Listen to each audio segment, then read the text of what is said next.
Got him!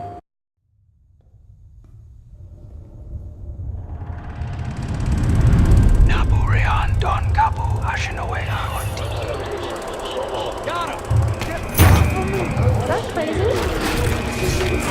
Are you trying to get us killed?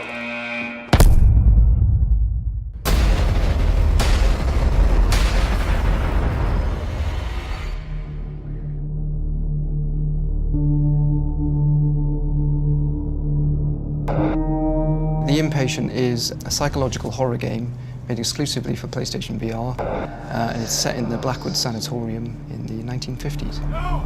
Get me out of this! It's a different kind of horror in some ways to both Until Dawn and Rush of Blood, and it feels significantly more psychological as a result. Help! You can't just leave me in here! The character in the game can't recall anything that's happened prior to the game starting, so in that sense they know as much about the story as the player knows when they embark on the game. So I think it'd be wrong for us to give anything away about that, and that is uncovered during the experience. Do you remember who I am? Do you know why you're here? The great thing about PlayStation VR is it puts you right in the action. You're playing as yourself. We make it as much about you as possible. The whole game is about your experience and how you interact with that world.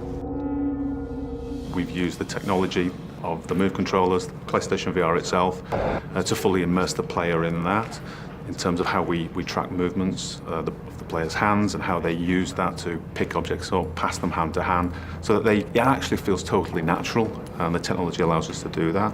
What we really want is for people to play the part of the patient, to actually act and perform that part, and so the voice control is an integral part of that.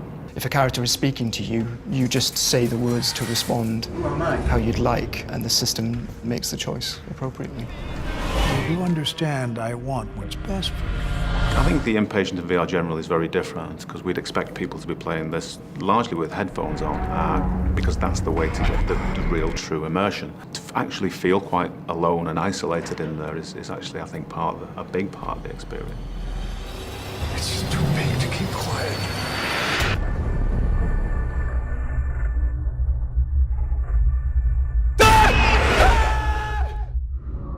PlayStation